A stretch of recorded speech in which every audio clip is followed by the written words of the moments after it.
คือไขมันอย่างนั้นเนี่ยต้องรีบพาไปออกกำลังกายแล้วก็โตแค่นี้เองอ่ะมันหมายถึงตอนเด็กเบบี๋พอโตมันก็ไม่มีแล้วก็เหมือนร่างกายของผู้ใหญ่เราเนี่ยมันไม่สะสมไขมันไม่งั้นมันจะเป็นเด็กอ้วนจำมั่มได้ไงอ่ะมันได้ใช้พลังงานนะ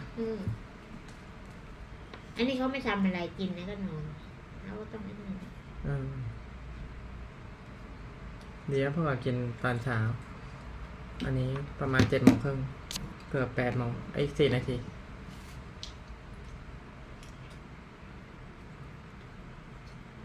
โอ้อีก1 นาทีอันนี้อันนั้นได้4แม่มาแล้วครับแม่เดี๋ยวเชฟเปิดให้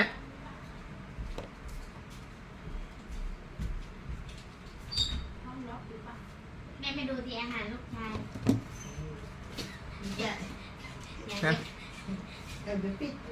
แม่กินด้วยกันเลยท่านพ่อหรือท่านพี่นี่กินคนเดียวนะแม่มื้อเช้าอันนี้ซูเปอร์เวจี้นี่นัตตี้พุดดิ้งอันนี้มันได้เห็นของจริงเลยปกติเห็นแต่ในกระเทิดนี่แม่เพิ่งเปิดโทรศัพท์ใช้กินอย่างเงี้ยทุกวันมาทุกวันใช่กินในกาชาแต่ภาพหน้าจอแม่มัวมากแล้วนั่นอะไรอ่ะน้ำแก้วอันนี้โกโก้กับนมถั่วเหลืองช่วยชาเขียวก็ดีนะนี่ต้มไม่อยู่เธอปิดแก๊สหน่อยครับรสเยอะเลยนะชาเขียวนี่ชาเขียวต้มไว้อยู่ครับประมาณแม่เจ้าสักแก้วป่ะจะมีผงยังไม่กินตอนนี้สิมีทุกอย่างกินชาเขียวร้อนกล้วย15 ลูกกล้วยนมหวานคาคาวนี่ผงคาคาวส้มตำนี่เอากล้วยมาทำอะไรกันน่ะกล้วย15 ลูกรู้แล้วมาทำอะไรใส่ผงคาคาวใส่โยเกิร์ตใส่นมใส่อะโวคาโดใส่สตรอเบอรี่นี้ผลไม้อันนี้บรอกโคลีเห็ดชิตาเกะถั่วเรนทิลถั่วหาสีขิงกระชายกระเทียมดีใช่มีดีทุกอย่างเลยใช่อันนี้ดอกกระหล่ำส้มฝรั่งก็มีวิตามินเยอะกว่าดีที่สุดเลยนะแทนโปรตีนได้ใช่แล้วก็เห็ดสุดยอดแต่ยาทำแมลงเยอะต้องล้างดีนี่ใช้ผงฟูอยู่แม่แช่ใช่ก็หั่นเดี๋ยวแม่ไปออกกำลังกายเช่กุญแจแยกเอากุญแจให้แม่ทำพวงอยู่ไอ้นี่เธอต้องเข้าไปแนะนำแม่แล้วว่าอะไรเป็นอะไรแม่ก็รู้หมดว่าอะไรเป็นอะไรกันแม่จะรู้ได้ไงวะดูในติ๊กดูนั่นแม่จะได้เห็นของจริงละอันนี้ได้สัมผัสมีขาตั้งกล้องอยู่ในห้องแม่ใช้เป็นป่ะไปตั้งถ่ายวิดีโอต้องล็อกครับ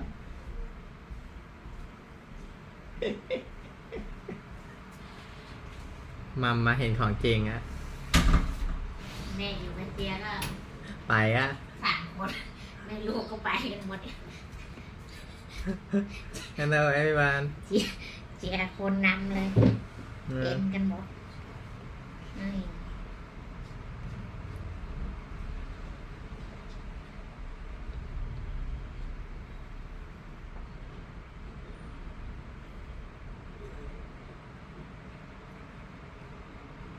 นี่ไงขอมีอย่างเงี้ย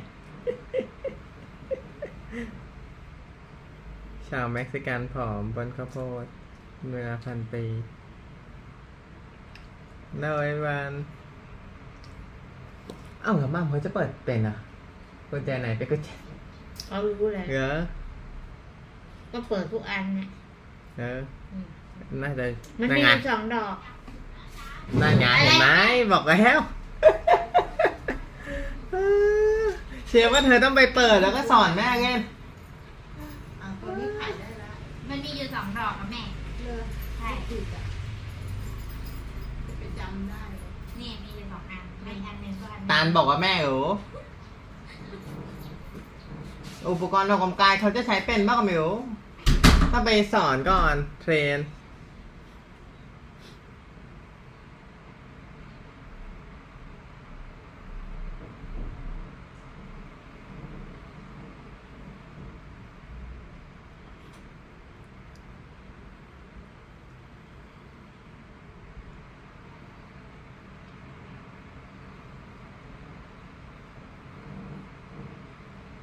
Hello.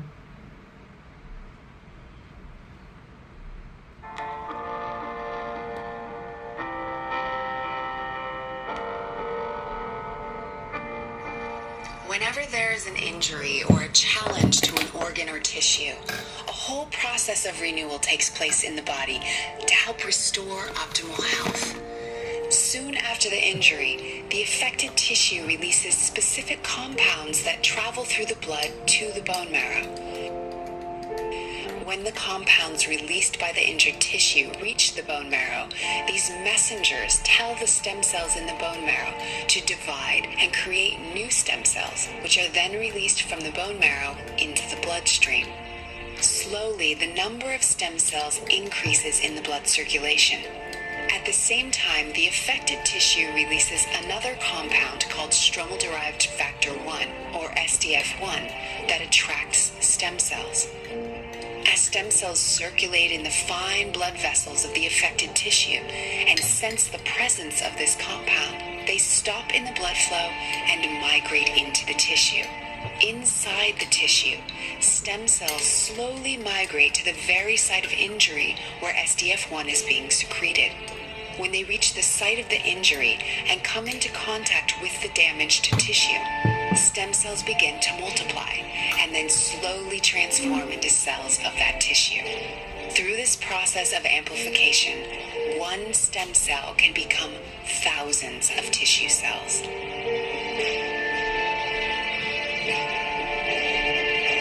It is through this natural process of renewal that the body maintains optimal health every day of our lives. StemRegen is a natural product made of plant extracts that have been documented to support the release of stem cells from the bone marrow, thereby increasing the number of circulating stem cells. More stem cells in circulation means that more stem cells are available to participate in the process of tissue repair.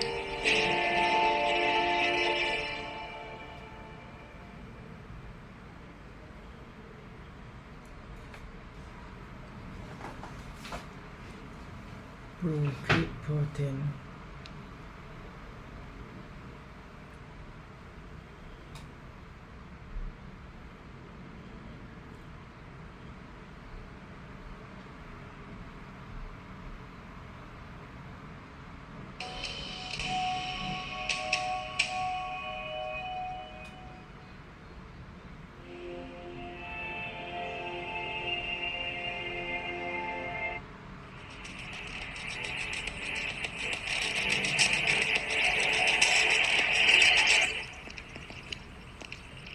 So I stand here as a representative of a field called aging science, longevity science.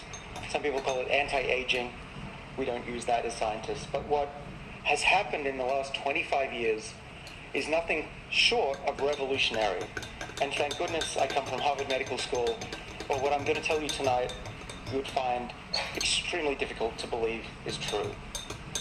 I'm on record saying that the first person to live to 150 years has already been born, and I said that about 5 years ago, and in the last 5 years, something extraordinary has happened since, making me think that it's not just 150 years, all bets are off. And that's not just for somebody who's born today who will live definitely into the 22nd century, where the technologies that they'll have, we can barely even imagine. Even 10 years from now, we can barely imagine. But those of us who were born in the 1960s, like I was, 1970s, 80s, and even those who are now just in their 20s, will benefit from this real major advance that I'm going to tell you about today. This is also personal. It's not just about technology. In my family, I was raised by my grandmother predominantly. My mother also helped. She was working. But my grandmother escaped Europe in the 1950s, having lived through, as a young girl, the Depression, World War II. She was from Hungary. It was a brutal time. She escaped to Australia, where I got my accent, and I came to MIT in my 20s. But she raised me to believe that humans can do better than we've done in the 20th century. And she said it's partly my role to show humanity can be better than they are. And that's what drives me every day I get up. And my goal since I was really 4 years old was to try and leave the world a better place. And in my teens, late teens, in college, I thought, Well, there's this thing that happens to everybody called aging, and it's 90% of all the sickness and suffering in the world, but no one seems to care about it. You go to your doctor and they say, yeah, that's normal. You're old, you should be getting sick. And I said, that's not right. At any age, we should apply the same technology, the same effort to make people live as long as they possibly can. We fought against cancer, we fought against heart disease, we're fighting against Alzheimer's disease. What about aging? And I refuse to believe that just because this is natural and common, that we should regard it as something different from a disease. In my view, in my world, aging is a medical condition. So you see behind me an image of my father, who, of course, is the son of my grandmother who raised me. My grandmother lived a very different life than my father. My grandmother smoked, drank, did pretty much everything that was not going to slow down the aging process. She died, like a lot of people do, who lived through the 20th century, in a frail state, demented, in a slow decline. It was very painful for her and certainly painful for us as a family to watch. My father, on the other hand, has watched the science come out of this field and done the right things that we'll talk about later. So at 82, he started a new career. He's thriving. He's looking forward to the next 20 years of his life, if not longer. This is what I want for everybody. We can all do this if we just know the facts and don't pay attention to 99% of what's out there on the internet, because it's all wrong. Speaking of wrong, we have a new theory of aging. We used to think that antioxidants were the cure to aging. And if you go to the supermarket, you'll still get a lot of that bull. It's not true. Antioxidants have been really unsuccessful at lengthening the lifespan of anything, even a worm. It doesn't work that well. The reason is that there's much more going on than just free radical damage. What we need to do is to tap into our body's natural defenses against aging. We have three main sets of defenses. One's called mTOR, responds to fasting. One called AMPK, responds to low energy and lack of sugar. You want to keep your blood sugar levels low as possible without fainting. And the group of genes that I work on are called the sirtuins, and they respond to all of the things that we do, the adversity, the exercise, the fasting. And this group of genes and these proteins that the genes make sense the environment, and when times are thought to be tough and could threaten us, they fight harder to keep our body safe, protected, and ultimately healthier and longer lived, even late in life. And what they're doing, these sirtuins, is controlling this structure here. They're doing a lot of things, I should say, but the main thing that I believe they're doing to make us live longer is controlling what we call the epigenome. If you haven't heard of the epigenome, think of it like this. We have DNA. I'm showing you that as a blue strand. It's digital information, A, T, C, G. There's 4 bases. It's base 4. It's not base 2 or binary. The epigenome is not digital. It's mostly analog. And anyone who's old enough to have had an analog device, whether it's a tape recorder or a record player, a record, these things get disrupted. They get scratched. It's very bad, very poor at copying information. And that's true for the epigenome as well. Copying epigenetic information doesn't work that well. What is the epigenome? It's the structures that wrap up the DNA and say that this gene A should be on in a brain cell, but in a liver cell should be off. And this gene B should be off in a skin cell, but should be on in a kidney. That's the epigenome, and largely it's due to the three-dimensional structures of the folding of DNA. And these sirtuins that defend us are called silent information regulators. That's what sirtuins actually stand for, SIR. And 2 is the number 2 for the first gene in yeast that we showed extended lifespan way back in Lenny Garanti's lab at MIT in the 1990s. But here's the analogy, that the DNA is the digital information on a compact disc. Those of us who are old enough know what that is. For the youngsters, this is what we used to store 20 songs on. It was great technology. That's your genome, the digital information. The epigenome is the reader, and it can read different songs depending on different parts of the body and different cell types. But what I believe is causing aging is the skipping of those songs, skipping of the reader. And what makes songs skip? Scratches. So aging is essentially scratches on a compact disc that makes the music skip. And eventually, cells, by reading the wrong genes, skipping the wrong genes, lose their ability to fight against disease. They lose their function. We get dementia, we get heart disease, we get cancer, we get frailty. That is aging.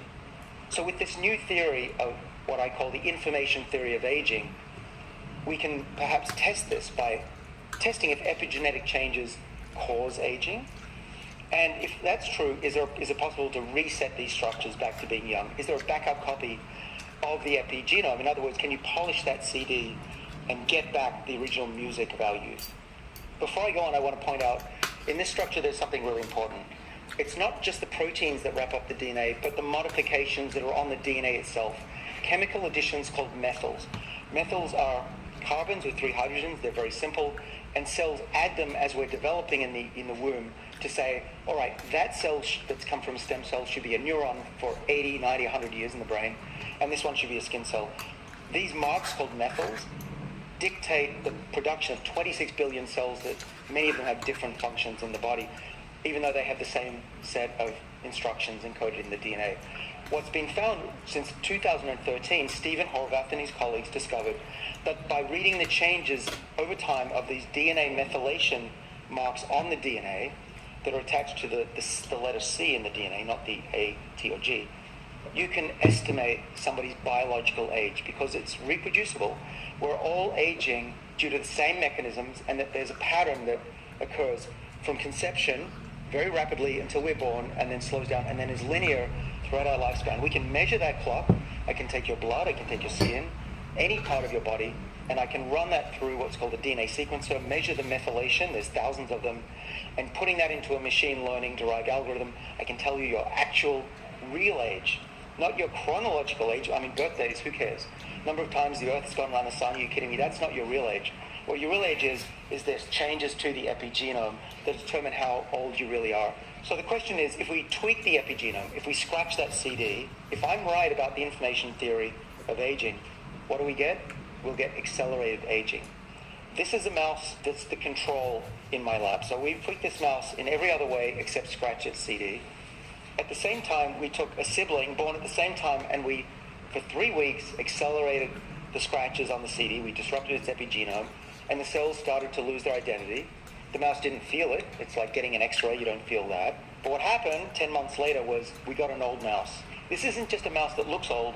This mouse is literally 50% older than its sibling, even though it's genetically identical. These are twins born at the same time. One is old and one is not. We can drive aging as fast as we want forwards. Then the question is, if you can give something, can you take it away? And if I'm right, the answer is yes. First of all, let me show you about a minor tweak to age reversal. We found these sirtuins can defend against aging, but they can also reverse aspects. If we activate them, either giving them molecules from the plant world that plants produce when they want to slow down their aging process and survive, we call these xenohermetins. We have drugs that have been in development. We have more that are coming. We have one in particular that's of interest, and it's called an NAD booster. NAD is a fuel for the sirtuins, whereas Veritol is the accelerator pedal. So giving the fuel to these mice, I'll show you what happens. One of these mice has been on the sirtuin activating molecule called NMN, nicotinamide mononucleotide. And hopefully you can guess which of these mice has been rejuvenated from an old state. These are really old mice. They're almost 2 years of age, and only one of them has been drinking NMN in the water. And if you pick the mouse on the right, you'd be wrong. It's the mouse on the left, obviously, and we have published in the journal Cell in 2018 that this is possible to rejuvenate the cardiovascular system of mice and make it younger through the sirtuins. And we know it's working through the sirtuins because if we delete those genes, you don't get this effect on these mice here. But that was just the beginning. That's 2018. We're now in a world where our technology makes this pale into by comparison.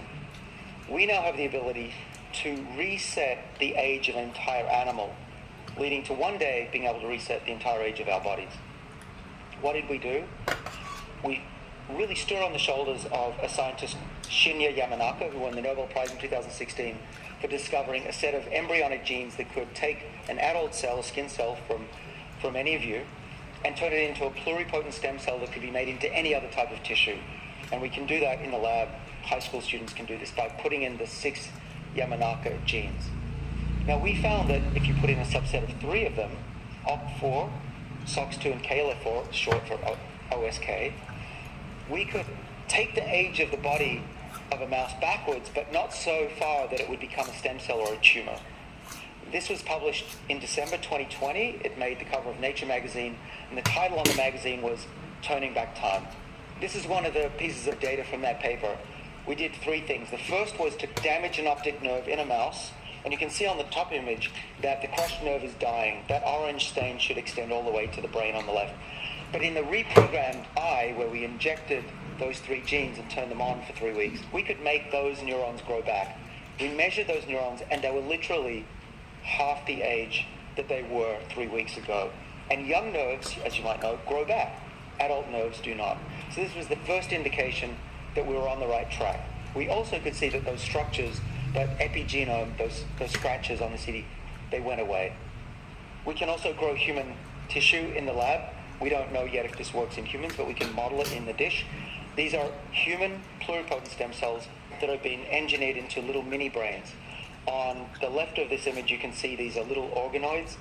These are quite similar to human brains. They have electrical activity.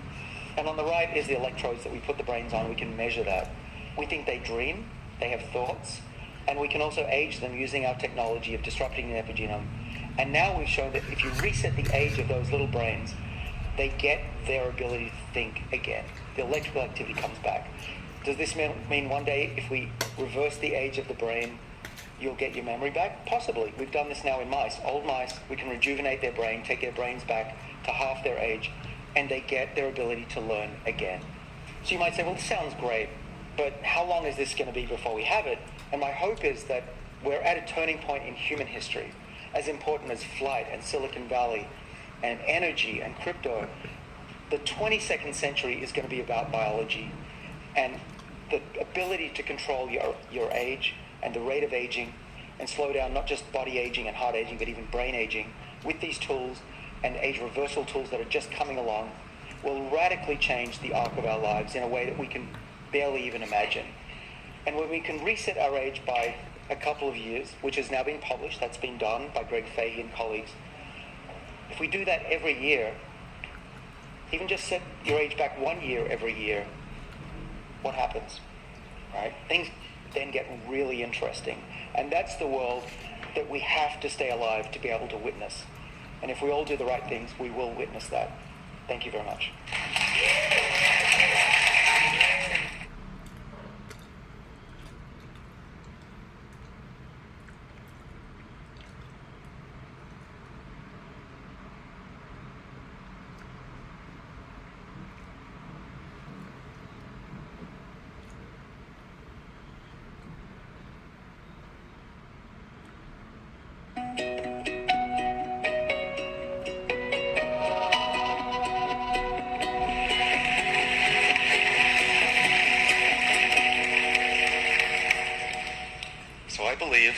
That we're all only given one precious life. For those of us who are really lucky to be born, it's a life to be embraced, a life to be used for good, and a life that's worth prolonging in good health. Now, when we're all very young, we assume that our parents and our grandparents, all our loved ones, will be around forever. But then we learn that that's not true. I clearly remember my daughter Madeline, here she is. When she was 4 years old, I was putting her to bed and she said, "Daddy, will you always be around to protect me?" Man, it even almost brings a tear to my eye right now. I think anyone who's been a parent knows how this feels. And I said to her, I had to be honest, I said, I'm sorry. One day, like everybody, I will grow old and I will die. And I watched her eyes well up, and she gave me a really big hug. But then I told her, I think what we all tell our children, which is just don't think about it. And so she did. But here's my big idea. I think we've all done this in our lives. We all try to forget about this truth. And ironically, I believe this is preventing us from realizing the lives we could actually live. So, my grandmother, Vera, she's an amazing lady. She saved lives in World War II. She escaped persecution from Hungary and fled to Australia. She had a wonderful sense of humor, a love of life, and she spent a lot of time raising me. And she never wanted me to call her grandma, only Vera, because she hated the idea of growing old. But since then, I've watched her grow old. She's watched herself grow old too, and she used to apologize to me for it. A few months ago, I heard that she fell over in her apartment and she broke the top off her femur. She went straight to hospital. They operated on her. Her heart stopped in the operation. I arrived in Sydney with my son, then 5 years old, to say goodbye to her. She was there, just a shell of the woman she once was. She had a feeding tube coming out her nose. She barely knew who anybody was. And I thought, this thing we call aging, why aren't we up in arms about it? And this once vibrant woman reduced to this. It's incredible. And this is just my story, but this is being played out every day in everybody's family. It's certainly not an isolated case. In fact, I don't want to be a downer, but this or something like it is going to happen to all our loved ones, including all of us. And that's actually the best case scenario. So why aren't we doing more about it? Well, I think we all know that aging is important. For example, the World Health Organization recently put out a report, 32-page report, saying that aging is one of the biggest problems of our generation. Unless we do something to keep the elderly healthy and productive, the cost is going to crush national infrastructures, and our way of life, our economies, are going to fall. And this is what the governments are saying. But what you may not realize is a fraction of just 1% of medical research is devoted to understanding why we age, and even less is devoted to trying to do something about it. And this, to me, is a major puzzle. What I think is going on is that we just don't like to think about it. It's really quite weird. I noticed many of you chuckled when I was introduced. I think we're just ingrained to really not want to talk about it. We feel uncomfortable, embarrassed talking about extending lifespan and delaying aging. For many people, it's even sacrilegious. I once debated the bioethics advisor to President George W. Bush on national radio. His point to the audience and to me was, aging is natural. It's part of the way of life. In fact, it makes life worth living. What a load of bull. Alzheimer's, heart disease, cancer, these are natural, and we do everything we can to prevent and slow these diseases down. 99% of medical research is devoted to trying to slow down these diseases, which actually only a fraction of us actually get, whereas aging, if we're lucky, affects all of us. ของเธออะได้เหรอ So you might ask, well, why don't we just continue what we're doing? Why don't we just study individual diseases? That's what we've always done. It seems pretty good. But what you may not know is that the rate แม่บอกว่าของเสียนั้นมันอันตรายไม่เก่งเลย is actually decreasing. What I mean by that is that we've developed many medicines that actually can treat part of our body. เหมือนราวตากผ้าที่มีอะไรหนักๆแล้วนี่ไว้นึกออกไหมราวตากผ้ามี2 ขาแล้วค่อยไปโหนอะไรเงี้ยอย่างงั้นมันจะแข็งแรงกว่าอันนี้แข็งแรงกว่าอันนี้แม่เขาบอกเป็นอินบ็อกซ์แล้วข้างบนมันหนักนะกลัวแบบมันอันเนี้ยผนังมันเป็นอินบ็อกซ์ใช่ไหมแม่เขาบอกมันยึดไว้หลายจุด Say our hearts, we're very good at keeping our hearts healthy. But whereas aging, aging is natural. It's part of the way of life. In fact, it makes life worth living. What a load of bull. Alzheimer's, heart disease, cancer, these are natural. And we do everything we can to prevent and slow these diseases down.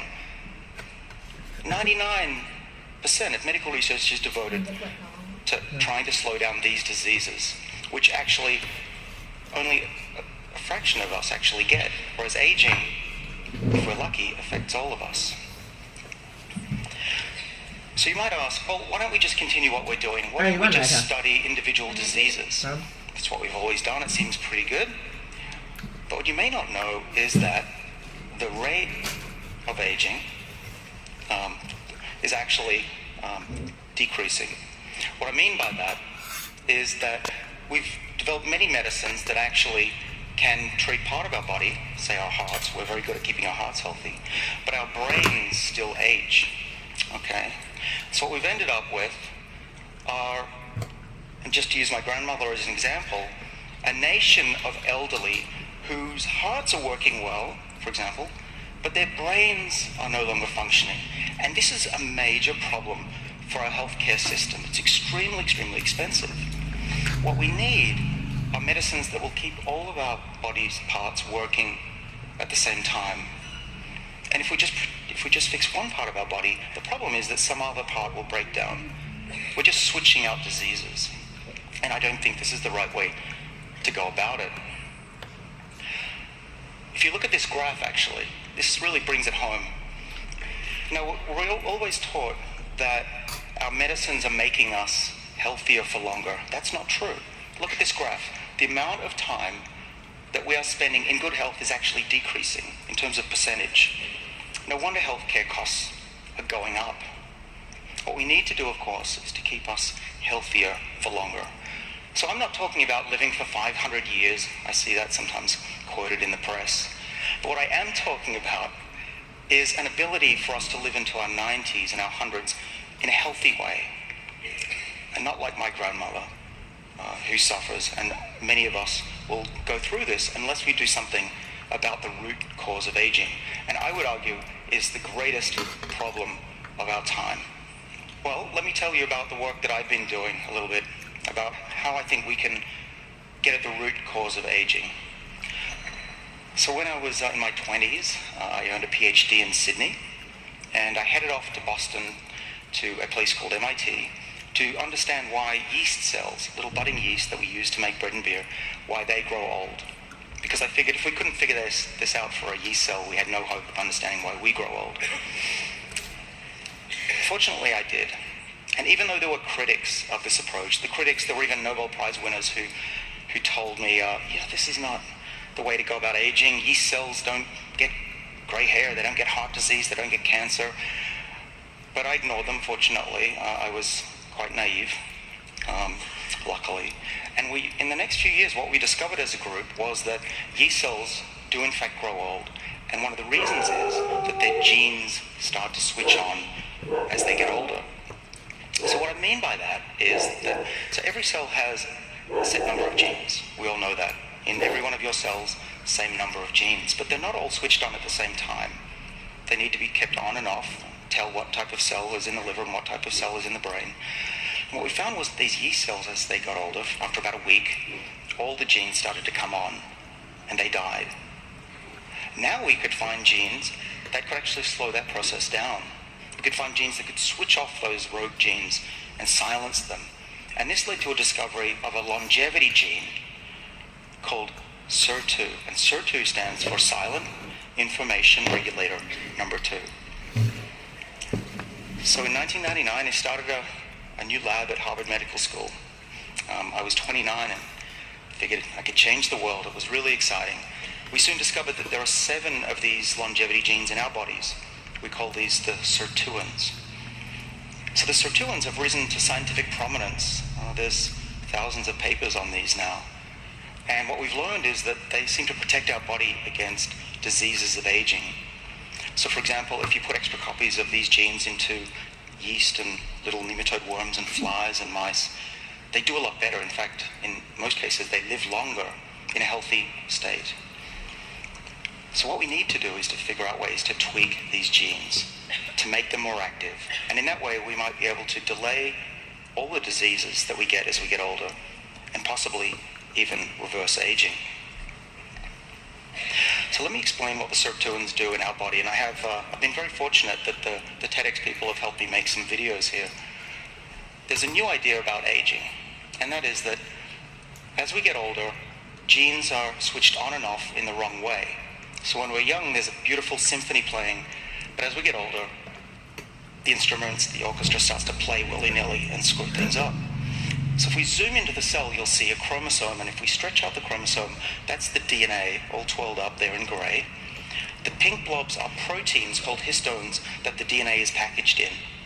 Red means the gene is off. The problem during aging is that chemicals come in and stick to the histones and turn the genes on. So that's what the green lights mean. This gene that should be off in the brain of my grandmother is now coming on. And that's a terrible thing. And if this gene will happen to be a gene that told the liver to be a liver cell, and now it's on in the brain, you can imagine the problem. And that's what we think may be a large part of what happens during aging.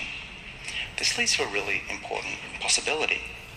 We used to think that mutations, these irreversible changes to our DNA, are what cause aging. But in fact, if it's this what we call an epigenetic change, that's reversible. So let me show you how we can reverse it. So these sirtuins, they actually make proteins that I'm going to show a cartoon of. It's going to look like a Pac-Man. And what the sirtuin proteins do in our body is that they clip off these chemical groups, see? And now the gene that was on in the old person, green, goes off again. And that's what the sirtuins are doing in our bodies right now. They're stimulated naturally when we don't eat and when we exercise. And if we eat a large hamburger, we shut them down again. This is not good. So what we wanted to do was to find a way to turn the system on, find a molecule that could be taken in a little pill and turn on these sirtuin enzymes. And thereby we could clip off these chemical groups and keep these diseases of aging at bay and keep our whole body healthy. And we might even one day, in theory, reverse aspects of aging. So as I said, I was in Boston and things were looking really interesting. I started a company that was based on the discovery that there were molecules that could activate these enzymes. The one 10 years ago that we found, which got a lot of media attention, was from red wine. It's called resveratrol. And don't ask me to say that again, that's a hard word, resveratrol. And so resveratrol, as you probably heard, is in red wine. Now the problem with that is that you'd need to drink about 100 glasses of red wine a day. No, I don't recommend that. Don't do that. But what we clearly needed was a drug that would do this, something that's more effective, more potent than resveratrol. And this company, they raised a lot of money, and they set to find molecules that were even better than resveratrol. They found ones that were 100 times more potent than the red wine molecule. They put them into animals, and these animals, I'm talking about mice, they were much healthier. They didn't get heart disease. They were protected against Alzheimer's. They were protected against cancer. It was extremely exciting. They even started human trials, and the molecules appeared safe. And there were already hints, just little hints, that actually these molecules were working the same way as resveratrol was working to prevent these diseases of aging. So at that point, everything looked great. I thought, the world is going to be different in my lifetime. We don't have to worry. This is going to all work out. And then the bottom fell out. What happened was, a few years ago, the world's largest pharmaceutical company put out a scientific paper that said that all of this science was wrong, dead wrong. That resveratrol did not work on these proteins. In fact, another group said that sirtuins have nothing to do with aging. It was a really depressing time of my life. I had emails from top scientists sending me condolences. The clinical trials were put on hold. I thought I'd let my lab down. I thought I'd let Australia down. I thought I'd let the whole world down. And there were days where I really just wanted to quit being a scientist. But the good news was, the silver lining was that it forced us in the lab to go back and really understand how did resveratrol and these other synthetic drugs actually work. So I pulled together a group of scientists, there were about 30 of us, and we set to work to understand what was true. And what we've discovered is that resveratrol really does bind to that Pac-Man and sticks on the back of it and makes it jump faster. And that is how they all work. We were surprised. We didn't realize that resveratrol and these drugs would all work the same way, but they do. It was amazing. And so the clinical trials have started up again, and I'm hopeful